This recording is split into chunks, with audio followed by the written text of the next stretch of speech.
ಯುದ್ಧ ಸಂಘರ್ಷದ ಭೀತಿ ಹಾಸ್ಟೆಲ್ ಮಕ್ಕಳಿಗೆ ತಟ್ಟಿರುವಂಥದ್ದು ಸದ್ಯಕ್ಕೆ ಪ್ರತಿದಿನ ರಿಪಬ್ಲಿಕ್ ಕನ್ನಡ ರಿಯಾಲಿಟಿ ಚೆಕ್ನಲ್ಲಿ ಒಂದಿಷ್ಟು ಶಾಲೆಗಳಿಗೆ ಹೋಗಿದ್ವಿ. ಶಾಲೆಗಳಲ್ಲಿ ಅಡುಗೆ ಮನೆಯಲ್ಲಿ ಅಡುಗೆ ಮಾಡುವಂತಹ ಸಿಲಿಂಡರ್ಗಳು ಇವತ್ತು ಅಥವಾ ನಾಳೆಗೆ ಖಾಲಿಯಾಗುತ್ತೆ ಅನ್ನೋ ಸುದ್ದಿನ ಬಿತ್ತರಿಸಿದ್ವಿ. ಆದರೆ ಇದೀಗ ರಿಪಬ್ಲಿಕ್ ಕನ್ನಡದ ರಿಯಾಲಿಟಿ ಚೆಕ್ನಲ್ಲಿ ಹಾಸ್ಟೆಲ್ ವಿದ್ಯಾರ್ಥಿಗಳು ಅಂದರೆ ಕ್ರೀಡಾ ಇಲಾಖಾ ಹಾಸ್ಟೆಲ್ ವಿದ್ಯಾರ್ಥಿಗಳು ಸದ್ಯಕ್ಕೆ ಊಟಕ್ಕಾಗಿ ಪರದಾಡುವ ಪರಿಸ್ಥಿತಿ. ಯಾಕಂದರೆ ಇಲ್ಲಿ ಟೆಂಡರ್ ಯಾದಗಿರಿ ಮೂಲದ ವ್ಯಕ್ತಿಗೆ ಟೆಂಡರ್ ಆಗಿದೆ. ಆ ವ್ಯಕ್ತಿ ಸಾಮಗ್ರಿಗಳನ್ನು ತಂದುಕೊಟ್ಟ, ಆದರೆ ಅಡುಗೆ ಮಾಡುವ ಅನಿಲದ ಸಮಸ್ಯೆಯನ್ನು ತಲೆ ಹಾಕ್ಕೊಳ್ಳೇ ಇಲ್ಲ. ಯಾವೊಬ್ಬ ವ್ಯಕ್ತಿಯೂ ಕೂಡ ಆ ಟೆಂಡರ್ದಾರನ ಪರವಾಗಿರುವಂಥವ್ನು ಈ ಹಾಸ್ಟೆಲ್ ಬಳಿ ಬಂದಿಲ್ಲ. ಸದ್ಯಕ್ಕೆ ಇಲ್ಲಿ ವಿದ್ಯಾರ್ಥಿಗಳು ಊಟಕ್ಕಾಗಿ ಕಾಯ್ತಾ ಇದ್ದಾರೆ. ಯಾಕಂದರೆ ಬೇರೆ ಶಾಲೆಗಳಲ್ಲಿ ಮಧ್ಯಾಹ್ನ ಊಟ ಕೊಡದೇ ಇದ್ರೂ ಮಕ್ಕಳು ಮನೆಗೆ ಹೋಗಿ ಊಟ ಮಾಡ್ತಾರೆ.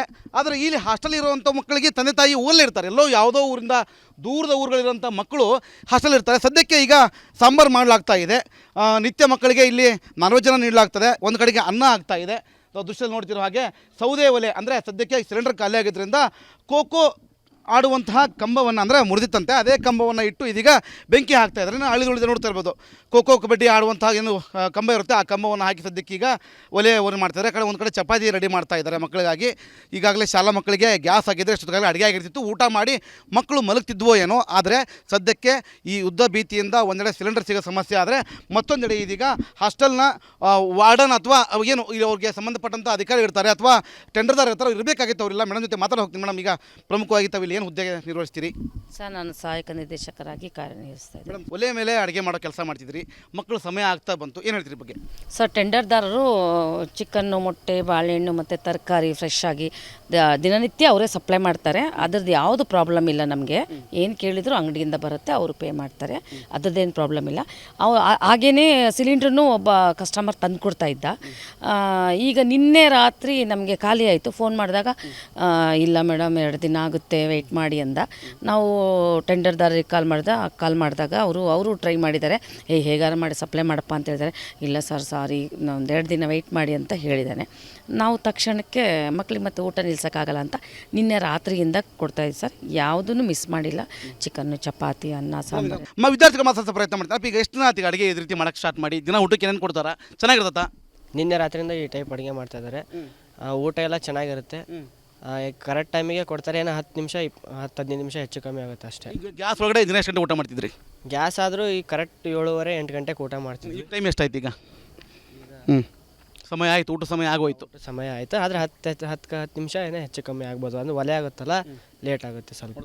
ದೃಶ್ಯದಲ್ಲಿ ನೋಡ್ತಿರೋ ಹಾಗೆ ಚಿಕ್ಕ ಮಕ್ಕಳುಗಳು ಕೂಡ ಇದ್ದಾರೆ. ಇಲ್ಲಿ ವಿದ್ಯಾರ್ಥಿಗಳಿದ್ದಾರೆ. ಒಂದು ಆಟೋಟಪಗಳಲ್ಲಿ ಆಡಿರ್ತಾರೆ, ಹಸುವಾಗಿರುತ್ತೆ, ಮನೆ ಬಂದಿರ್ತಾರೆ. ಇದೆಲ್ಲ ಆದರೂ ಕೂಡ ಮಕ್ಕಳಿಗೆ ಊಟ ಸಿಗಬೇಕಿತ್ತು. ಸಿಲಿಂಡರ್ನ ಸಮಸ್ಯೆ ಒಂದೆಡೆ ಆದರೆ ಸರಿಯಾದ ಸಮಯಕ್ಕೆ ವಿದ್ಯಾರ್ಥಿಗಳ ಈ ಹಾಸ್ಟೆಲ್ಗೆ ಬಂದು ಆ ಸಿಲಿಂಡರ್ನ ಕೊಡದೇ ಇರೋ ಕಾರಣದಿಂದಾಗಿ ಅಡುಗೆ ಕೂಡ ಆಗ್ತಾ ಇದೆ. ವ್ಯವಸ್ಥಾಪಕರು ಏನು ಮಾಡಬೇಕು ಆ ಕೆಲಸವನ್ನು ಮಾಡ್ತಾ ಇದ್ದಾರೆ. ಆದರೆ ಸಿಲಿಂಡರ್ ಸಮಸ್ಯೆ ಅಂತೂ ಆಗ್ತಾ ಇದೆ. ಯುದ್ಧದ ಭೀತಿ ಇನ್ನಾದರೂ ನಿಂತು ಮಕ್ಕಳಿಗೆ ಸರಿಯಾದ ಸಮಯಕ್ಕೆ ಊಟ ಉಪಚಾರ ಸಿಗಲಿ ಅನ್ನೋದು ನಮ್ಮ ಆಸೆ ಅಂತ ಹೇಳ್ಬೋದು. ಕ್ಯಾಮ್ರಾ ಪರ್ಸನ್ ಶೇಖರ್ ಕೊಪ್ಪ ಜೊತೆ ಮಾರುತಿ BM, ರಿಪಬ್ಲಿಕ್ ಕನ್ನಡ, ಹಾವೇರಿ. ಯುದ್ಧ ಸಂಘರ್ಷದ ಭೀತಿ ಹಾಸ್ಟೆಲ್ ಮಕ್ಕಳಿಗೆ ತಟ್ಟಿರುವಂಥದ್ದು ಸದ್ಯಕ್ಕೆ ಪ್ರತಿದಿನ ರಿಪಬ್ಲಿಕ್ ಕನ್ನಡ ರಿಯಾಲಿಟಿ ಚೆಕ್ನಲ್ಲಿ ಒಂದಿಷ್ಟು ಶಾಲೆಗಳಿಗೆ ಹೋಗಿದ್ವಿ. ಶಾಲೆಗಳಲ್ಲಿ ಅಡುಗೆ ಮನೆಯಲ್ಲಿ ಅಡುಗೆ ಮಾಡುವಂತಹ ಸಿಲಿಂಡರ್ಗಳು ಇವತ್ತು ಅಥವಾ ನಾಳೆಗೆ ಖಾಲಿಯಾಗುತ್ತೆ ಅನ್ನೋ ಸುದ್ದಿನ ಬಿತ್ತರಿಸಿದ್ವಿ. ಆದರೆ ಇದೀಗ ರಿಪಬ್ಲಿಕ್ ಕನ್ನಡದ ರಿಯಾಲಿಟಿ ಚೆಕ್ನಲ್ಲಿ ಹಾಸ್ಟೆಲ್ ವಿದ್ಯಾರ್ಥಿಗಳು ಅಂದರೆ ಕ್ರೀಡಾ ಇಲಾಖಾ ಹಾಸ್ಟೆಲ್ ವಿದ್ಯಾರ್ಥಿಗಳು ಸದ್ಯಕ್ಕೆ ಊಟಕ್ಕಾಗಿ ಪರದಾಡುವ ಪರಿಸ್ಥಿತಿ. ಯಾಕಂದರೆ ಇಲ್ಲಿ ಯಾದಗಿರಿ ಮೂಲದ ವ್ಯಕ್ತಿಗೆ ಟೆಂಡರ್ ಆಗಿದೆ. ಆ ವ್ಯಕ್ತಿ ಸಾಮಗ್ರಿಗಳನ್ನು ತಂದುಕೊಟ್ಟ, ಆದರೆ ಅಡುಗೆ ಮಾಡುವ ಅನಿಲದ ಸಮಸ್ಯೆಯನ್ನು ತಲೆ ಹಾಕ್ಕೊಳ್ಳೇ ಇಲ್ಲ. ಯಾವೊಬ್ಬ ವ್ಯಕ್ತಿಯೂ ಕೂಡ ಆ ಟೆಂಡರ್ದಾರನ ಪರವಾಗಿರುವಂಥವ್ನು ಈ ಹಾಸ್ಟೆಲ್ ಬಳಿ ಬಂದಿಲ್ಲ. ಸದ್ಯಕ್ಕೆ ಇಲ್ಲಿ ವಿದ್ಯಾರ್ಥಿಗಳು ಊಟಕ್ಕಾಗಿ ಕಾಯ್ತಾ ಇದ್ದಾರೆ. ಯಾಕಂದರೆ ಬೇರೆ ಶಾಲೆಗಳಲ್ಲಿ ಮಧ್ಯಾಹ್ನ ಊಟ ಕೊಡದೇ ಇದ್ರೂ ಮಕ್ಕಳು ಮನೆಗೆ ಹೋಗಿ ಊಟ ಮಾಡ್ತಾರೆ. ಆದರೆ ಇಲ್ಲಿ ಹಾಸ್ಟೆಲ್ ಇರುವಂಥ ಮಕ್ಕಳಿಗೆ ತಂದೆ ತಾಯಿ ಊರಲ್ಲೇ ಇರ್ತಾರೆ. ಎಲ್ಲೋ ಯಾವುದೋ ಊರಿಂದ ದೂರದ ಊರುಗಳಿರುವಂಥ ಮಕ್ಕಳು ಹಾಸ್ಟೆಲ್ ಇರ್ತಾರೆ. ಸದ್ಯಕ್ಕೆ ಈಗ ಸಾಂಬಾರು ಮಾಡಲಾಗ್ತಾ ಇದೆ. ನಿತ್ಯ ಮಕ್ಕಳಿಗೆ ಇಲ್ಲಿ ನಾನ್ ವೆಜ್ಜನ್ನು ನೀಡಲಾಗ್ತದೆ. ಒಂದು ಕಡೆಗೆ ಅನ್ನ ಆಗ್ತಾ ಇದೆ. ದೃಶ್ಯದಲ್ಲಿ ನೋಡ್ತಿರೋ ಹಾಗೆ ಸೌದೆ ಒಲೆ ಅಂದರೆ ಸದ್ಯಕ್ಕೆ ಸಿಲಿಂಡರ್ ಖಾಲಿ ಆಗಿದ್ದರಿಂದ ಖೋಖೋ ಆಡುವಂತಹ ಕಂಬವನ್ನು ಅಂದರೆ ಮುರಿದಿತ್ತಂತೆ, ಅದೇ ಕಂಬವನ್ನು ಇಟ್ಟು ಇದೀಗ ಬೆಂಕಿ ಹಾಕ್ತಾ ಇದ್ದಾರೆ. ಹಳ್ಳಿದುಳಿದ ನೋಡ್ತಾ ಇರ್ಬೋದು, ಖೋಖೋ ಕಬಡ್ಡಿ ಆಡುವಂತಹ ಏನು ಕಂಬ ಇರುತ್ತೆ ಆ ಕಂಬವನ್ನು ಹಾಕಿ ಸದ್ಯಕ್ಕೆ ಈಗ ಒಲೆ ಮಾಡ್ತಿದ್ದಾರೆ. ಕಡೆ ಒಂದು ಕಡೆ ಚಪಾತಿ ರೆಡಿ ಮಾಡ್ತಾ ಇದ್ದಾರೆ ಮಕ್ಕಳಿಗಾಗಿ. ಈಗಾಗಲೇ ಶಾಲಾ ಮಕ್ಕಳಿಗೆ ಗ್ಯಾಸ್ ಆಗಿದ್ದರೆ ಅಷ್ಟೊತ್ತಿಗಾಗಲೇ ಅಡುಗೆ ಆಗಿರ್ತಿತ್ತು, ಊಟ ಮಾಡಿ ಮಕ್ಕಳು ಮಲಗ್ತಿದ್ವೋ ಏನೋ. ಆದರೆ ಸದ್ಯಕ್ಕೆ ಈ ಯುದ್ಧ ಭೀತಿಯಿಂದ ಒಂದೆಡೆ ಸಿಲಿಂಡರ್ ಸಿಗೋ ಸಮಸ್ಯೆ ಆದರೆ ಮತ್ತೊಂದೆಡೆ ಇದೀಗ ಹಾಸ್ಟೆಲ್ನ ವಾರ್ಡನ್ ಅಥವಾ ಏನು ಅವ್ರಿಗೆ ಸಂಬಂಧಪಟ್ಟಂಥ ಅಧಿಕಾರಿ ಇರ್ತಾರೆ ಅಥವಾ ಟೆಂಡರ್ದಾರ್ ಇರ್ತಾರೆ, ಇರಬೇಕಾಗಿತ್ತು. ಅವರಿಲ್ಲ. ಮೇಡಮ್ ಜೊತೆ ಮಾತಾಡಿ ಹೋಗ್ತೀನಿ. ಮೇಡಮ್, ಈಗ ಪ್ರಮುಖವಾಗಿ ತಾವು ಇಲ್ಲಿ ಏನು ಹುದ್ದೆ ನಿರ್ವಹಿಸ್ತೀರಿ? ಸರ್ ನಾನು ಸಹಾಯಕ ನಿರ್ದೇಶಕರಾಗಿ ಕಾರ್ಯನಿರ್ವಹಿಸ್ತಾ ಇದ್ದೀನಿ. ಮೇಡಮ್, ಒಲೆ ಮೇಲೆ ಅಡುಗೆ ಮಾಡೋ ಕೆಲಸ ಮಾಡ್ತಿದ್ರಿ, ಮಕ್ಕಳು ಸಮಯ ಆಗ್ತಾ ಬಂತು, ಏನು ಹೇಳ್ತೀರಿ ಬಗ್ಗೆ? ಸರ್ ಟೆಂಡರ್ದಾರರು ಚಿಕನ್ನು, ಮೊಟ್ಟೆ, ಬಾಳೆಹಣ್ಣು ಮತ್ತು ತರಕಾರಿ ಫ್ರೆಶ್ ಆಗಿ ದಿನನಿತ್ಯ ಅವರೇ ಸಪ್ಲೈ ಮಾಡ್ತಾರೆ. ಅದ್ರದ್ದು ಯಾವುದು ಪ್ರಾಬ್ಲಮ್ ಇಲ್ಲ ನಮಗೆ. ಏನು ಕೇಳಿದ್ರು ಅಂಗಡಿಯಿಂದ ಬರುತ್ತೆ, ಅವರು ಪೇ ಮಾಡ್ತಾರೆ. ಅದ್ರದ್ದೇನು ಪ್ರಾಬ್ಲಮ್ ಇಲ್ಲ. ಹಾಗೇ ಸಿಲಿಂಡ್ರೂ ಒಬ್ಬ ಕಸ್ಟಮರ್ ತಂದು ಕೊಡ್ತಾ ಇದ್ದ. ಈಗ ನಿನ್ನೆ ರಾತ್ರಿ ನಮಗೆ ಖಾಲಿ ಆಯಿತು. ಫೋನ್ ಮಾಡಿದಾಗ ಇಲ್ಲ ಮೇಡಮ್ 2 ದಿನ ಆಗುತ್ತೆ, ವೆಯ್ಟ್ ಮಾಡಿ ಅಂದ. ನಾವು ಟೆಂಡರ್ದಾರರಿಗೆ ಕಾಲ್ ಮಾಡಿದಾಗ ಅವರು ಟ್ರೈ ಮಾಡಿದ್ದಾರೆ. ಹೇಗಾರು ಮಾಡಿ ಸಪ್ಲೈ ಮಾಡಪ್ಪ ಅಂತ ಹೇಳಿದ್ದಾರೆ. ಇಲ್ಲ ಸರ್ ಸಾರಿ, ಒಂದು 2 ದಿನ ವೆಯ್ಟ್ ಮಾಡಿ ಅಂತ ಹೇಳಿದ್ದಾನೆ. ನಾವು ತಕ್ಷಣಕ್ಕೆ ಮಕ್ಕಳಿಗೆ ಮತ್ತೆ ಊಟ ನಿಲ್ಸೋಕ್ಕಾಗಲ್ಲ ಅಂತ ನಿನ್ನೆ ರಾತ್ರಿಯಿಂದ ಕೊಡ್ತಾಯಿದ್ವಿ ಸರ್. ಯಾವುದನ್ನು ಮಿಸ್ ಮಾಡಿಲ್ಲ. ಚಿಕನ್ನು, ಚಪಾತಿ, ಅನ್ನ, ಸಾಂಬಾರು. ವಿದ್ಯಾರ್ಥಿಗಳು ಮಾತಾಡ್ಸೋ ಪ್ರಯತ್ನ ಮಾಡ್ತಾರೆ. ಈಗ ಎಷ್ಟು ದಿನ ಆಯ್ತು ಅಡುಗೆ ಈ ರೀತಿ ಮಾಡೋಕ್ಕೆ ಸ್ಟಾರ್ಟ್ ಮಾಡಿ? ದಿನ ಊಟಕ್ಕೆ ಏನೇನು ಕೊಡ್ತಾರಾ? ಚೆನ್ನಾಗಿರ್ತತಾ? ನಿನ್ನೆ ರಾತ್ರಿಯಿಂದ ಈ ಟೈಪ್ ಅಡುಗೆ ಮಾಡ್ತಾ ಇದ್ದಾರೆ. ಊಟ ಎಲ್ಲ ಚೆನ್ನಾಗಿರುತ್ತೆ.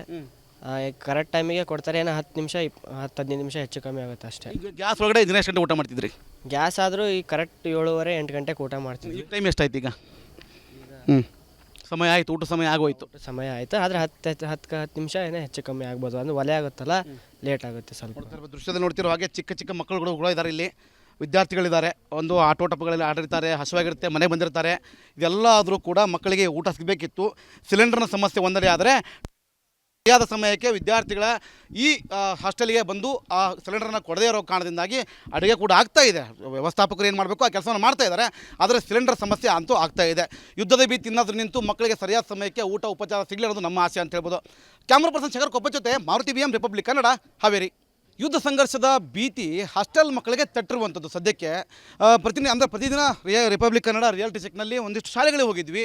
ಶಾಲೆಗಳಲ್ಲಿ ಅಡುಗೆ ಮನೆಯಲ್ಲಿ ಅಡುಗೆ ಮಾಡುವಂತಹ ಸಿಲಿಂಡರ್ಗಳು ಇವತ್ತು ಅಥವಾ ನಾಳೆಗೆ ಖಾಲಿ ಆಗುತ್ತೆ ಅನ್ನೋ ಸುದ್ದಿನ ಬಿತ್ತರಿಸಿದ್ವಿ. ಆದರೆ ಇದೀಗ ರಿಪಬ್ಲಿಕ್ ಕನ್ನಡದ ರಿಯಾಲಿಟಿ ಚೆಕ್ನಲ್ಲಿ ಹಾಸ್ಟೆಲ್ ವಿದ್ಯಾರ್ಥಿಗಳು ಅಂದರೆ ಕ್ರೀಡಾ ಇಲಾಖಾ ಹಾಸ್ಟೆಲ್ ವಿದ್ಯಾರ್ಥಿಗಳು ಸದ್ಯಕ್ಕೆ ಊಟಕ್ಕಾಗಿ ಪರದಾಡೋ ಪರಿಸ್ಥಿತಿ. ಯಾಕಂದರೆ ಇಲ್ಲಿ ಯಾದಗಿರಿ ಮೂಲದ ವ್ಯಕ್ತಿಗೆ ಟೆಂಡರ್ ಆಗಿದೆ. ಆ ವ್ಯಕ್ತಿ ಸಾಮಗ್ರಿಗಳನ್ನು ತಂದುಕೊಟ್ಟ, ಆದರೆ ಅಡುಗೆ ಮಾಡುವ ಅನಿಲದ ಸಮಸ್ಯೆಯನ್ನು ತಲೆ ಹಾಕ್ಕೊಳ್ಳೇ ಇಲ್ಲ.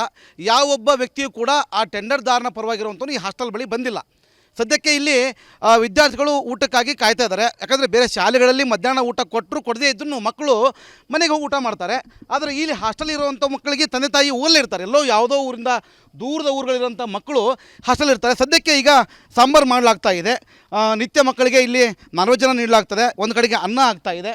ದೃಶ್ಯದಲ್ಲಿ ನೋಡ್ತಿರೋ ಹಾಗೆ ಸೌದೆ ಒಲೆ ಅಂದರೆ ಸದ್ಯಕ್ಕೆ ಸಿಲಿಂಡರ್ ಖಾಲಿ ಆಗಿದ್ದರಿಂದ ಖೋ ಆಡುವಂತಹ ಕಂಬವನ್ನು ಅಂದರೆ ಮುರಿದಿತ್ತಂತೆ, ಅದೇ ಕಂಬವನ್ನು ಇಟ್ಟು ಇದೀಗ ಬೆಂಕಿ ಹಾಕ್ತಾ ಇದ್ದಾರೆ. ಹಳ್ಳಿಗಳಿಂದ ನೋಡ್ತಾ ಇರ್ಬೋದು, ಖೋ ಕಬಡ್ಡಿ ಆಡುವಂತಹ ಏನು ಕಂಬ ಇರುತ್ತೆ ಆ ಕಂಬವನ್ನು ಹಾಕಿ ಸದ್ಯಕ್ಕೆ ಈಗ ಒಲೆ ಮಾಡ್ತಾರೆ. ಒಂದು ಕಡೆ ಚಪಾತಿ ರೆಡಿ ಮಾಡ್ತಾ ಇದ್ದಾರೆ ಮಕ್ಕಳಿಗಾಗಿ. ಈಗಾಗಲೇ ಶಾಲಾ ಮಕ್ಕಳಿಗೆ ಗ್ಯಾಸ್ ಆಗಿದ್ದರೆ ಅಷ್ಟೊತ್ತಿಗಾಗಲೇ ಅಡುಗೆ ಆಗಿರ್ತಿತ್ತು, ಊಟ ಮಾಡಿ ಮಕ್ಕಳು ಮಲಗ್ತಿದ್ವೋ ಏನೋ. ಆದರೆ ಸದ್ಯಕ್ಕೆ ಈ ಯುದ್ಧ ಭೀತಿಯಿಂದ ಒಂದೆಡೆ ಸಿಲಿಂಡರ್ ಸಿಗೋ ಸಮಸ್ಯೆ ಆದರೆ ಮತ್ತೊಂದೆಡೆ ಇದೀಗ ಹಾಸ್ಟೆಲ್ನ ವಾರ್ಡನ್ ಅಥವಾ ಏನು ಅವ್ರಿಗೆ ಸಂಬಂಧಪಟ್ಟಂಥ ಅಧಿಕಾರಿ ಇರ್ತಾರೆ ಅಥವಾ ಟೆಂಡರ್ದಾರ ಇರ್ತಾರೆ, ಇರಬೇಕಾಗಿತ್ತು. ಅವರಿಲ್ಲ. ಮೇಡಮ್ ಜೊತೆ ಮಾತಾಡಿ ಹೋಗ್ತೀನಿ. ಮೇಡಮ್, ಈಗ ಪ್ರಮುಖವಾಗಿ ತಾವು ಇಲ್ಲಿ ಏನು ಹುದ್ದೆ ನಿರ್ವಹಿಸ್ತೀರಿ?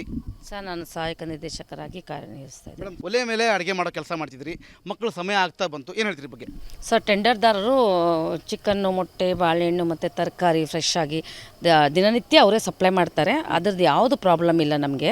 ಏನು ಕೇಳಿದ್ರು ಅಂಗಡಿಯಿಂದ ಬರುತ್ತೆ, ಅವರು ಪೇ ಮಾಡ್ತಾರೆ. ಅದ್ರದ್ದೇನು ಪ್ರಾಬ್ಲಮ್ ಇಲ್ಲ. ಹಾಗೇ ಸಿಲಿಂಡ್ರೂ ಒಬ್ಬ ಕಸ್ಟಮರ್ ತಂದು ಕೊಡ್ತಾ ಇದ್ದ. ಈಗ ನಿನ್ನೆ ರಾತ್ರಿ ನಮಗೆ ಖಾಲಿ ಆಯಿತು. ಫೋನ್ ಮಾಡಿದಾಗ ಇಲ್ಲ ಮೇಡಮ್ 2 ದಿನ ಆಗುತ್ತೆ, ವೆಯ್ಟ್ ಮಾಡಿ ಅಂದ. ನಾವು ಟೆಂಡರ್ದಾರರಿಗೆ ಕಾಲ್ ಮಾಡಿದಾಗ ಅವರು ಟ್ರೈ ಮಾಡಿದ್ದಾರೆ. ಹೇಗಾರು ಮಾಡಿ ಸಪ್ಲೈ ಮಾಡಪ್ಪ ಅಂತ ಹೇಳಿದ್ದಾರೆ. ಇಲ್ಲ ಸರ್ ಸಾರಿ, ಒಂದು 2 ದಿನ ವೆಯ್ಟ್ ಮಾಡಿ ಅಂತ ಹೇಳಿದ್ದಾನೆ. ನಾವು ತಕ್ಷಣಕ್ಕೆ ಮಕ್ಕಳಿಗೆ ಮತ್ತೆ ಊಟ ನಿಲ್ಸೋಕ್ಕಾಗಲ್ಲ ಅಂತ ನಿನ್ನೆ ರಾತ್ರಿಯಿಂದ ಕೊಡ್ತಾಯಿದ್ವಿ ಸರ್. ಯಾವುದನ್ನು ಮಿಸ್ ಮಾಡಿಲ್ಲ. ಚಿಕನ್ನು, ಚಪಾತಿ, ಅನ್ನ, ಸಾಂಬಾರು. ವಿದ್ಯಾರ್ಥಿಗಳು ಮಾತಾಡ್ಸೋ ಪ್ರಯತ್ನ ಮಾಡ್ತಾರೆ. ಈಗ ಎಷ್ಟು ದಿನ ಆಯ್ತು ಅಡುಗೆ ಈ ರೀತಿ ಮಾಡೋಕ್ಕೆ ಸ್ಟಾರ್ಟ್ ಮಾಡಿ? ದಿನ ಊಟಕ್ಕೆ ಏನೇನು ಕೊಡ್ತಾರಾ? ಚೆನ್ನಾಗಿರ್ತತಾ? ನಿನ್ನೆ ರಾತ್ರಿಯಿಂದ ಈ ಟೈಪ್ ಅಡುಗೆ ಮಾಡ್ತಾ ಇದ್ದಾರೆ. ಊಟ ಎಲ್ಲ ಚೆನ್ನಾಗಿರುತ್ತೆ. ಕರೆಕ್ಟ್ ಟೈಮಿಗೆ ಕೊಡ್ತಾರೆ. ಏನೋ 10 ನಿಮಿಷ 10-15 ನಿಮಿಷ ಹೆಚ್ಚು ಕಮ್ಮಿ ಆಗುತ್ತೆ ಅಷ್ಟೇ. ಈಗ ಗ್ಯಾಸ್ ಒಳಗಡೆ ದಿನ ಎಷ್ಟು ಗಂಟೆ ಊಟ ಮಾಡ್ತಿದ್ರಿ? ಗ್ಯಾಸ್ ಆದರೂ ಈ ಕರೆಕ್ಟ್ 7:30-8 ಗಂಟೆಗೆ ಊಟ ಮಾಡ್ತಿದ್ವಿ. ಟೈಮ್ ಎಷ್ಟಾಯ್ತು ಈಗ? ಸಮಯ ಆಯಿತು, ಊಟ ಸಮಯ ಆಗೋಯ್ತು. ಸಮಯ ಆಯಿತು, ಆದರೆ 10 ನಿಮಿಷ ಏನೋ ಹೆಚ್ಚು ಕಮ್ಮಿ ಆಗ್ಬೋದು. ಅಂದರೆ ಒಲೆ ಆಗುತ್ತಲ್ಲ, ಲೇಟ್ ಆಗುತ್ತೆ ಸ್ವಲ್ಪ. ದೃಶ್ಯದಲ್ಲಿ ನೋಡ್ತಿರೋ ಹಾಗೆ ಚಿಕ್ಕ ಚಿಕ್ಕ ಮಕ್ಕಳುಗಳು ಕೂಡ ಇದ್ದಾರೆ. ಇಲ್ಲಿ ವಿದ್ಯಾರ್ಥಿಗಳಿದ್ದಾರೆ, ಒಂದು ಆಟೋಟಪಗಳಲ್ಲಿ ಆಡಿರ್ತಾರೆ, ಹಸುವಾಗಿರುತ್ತೆ, ಮನೆಗೆ ಬಂದಿರ್ತಾರೆ. ಇದೆಲ್ಲ ಆದರೂ ಕೂಡ ಮಕ್ಕಳಿಗೆ ಊಟ ಸಿಗಬೇಕಿತ್ತು. ಸಿಲಿಂಡರ್ನ ಸಮಸ್ಯೆ ಒಂದೆಡೆ ಆದರೆ ಸರಿಯಾದ ಸಮಯಕ್ಕೆ ವಿದ್ಯಾರ್ಥಿಗಳ ಈ ಹಾಸ್ಟೆಲ್ಗೆ ಬಂದು ಆ ಸಿಲಿಂಡರ್ನ ಕೊಡದೇ ಇರೋ ಕಾರಣದಿಂದಾಗಿ ಅಡುಗೆ ಕೂಡ ಆಗ್ತಾ ಇದೆ. ವ್ಯವಸ್ಥಾಪಕರು ಏನು ಮಾಡಬೇಕು ಆ ಕೆಲಸವನ್ನು ಮಾಡ್ತಾ ಇದ್ದಾರೆ. ಆದರೆ ಸಿಲಿಂಡರ್ ಸಮಸ್ಯೆ ಅಂತೂ ಆಗ್ತಾ ಇದೆ. ಯುದ್ಧದ ಭೀತಿ ಇನ್ನಾದರೂ ನಿಂತು ಮಕ್ಕಳಿಗೆ ಸರಿಯಾದ ಸಮಯಕ್ಕೆ ಊಟ ಉಪಚಾರ ಸಿಗಲಿ ಅನ್ನೋದು ನಮ್ಮ ಆಸೆ ಅಂತ ಹೇಳ್ಬೋದು. ಕ್ಯಾಮ್ರಾ ಪರ್ಸನ್ ಶಂಕರ್ ಕೊಪ್ಪ ಜೊತೆ ಮಾರುತಿ BM ರಿಪಬ್ಲಿಕ್ ಕನ್ನಡ, ಹಾವೇರಿ.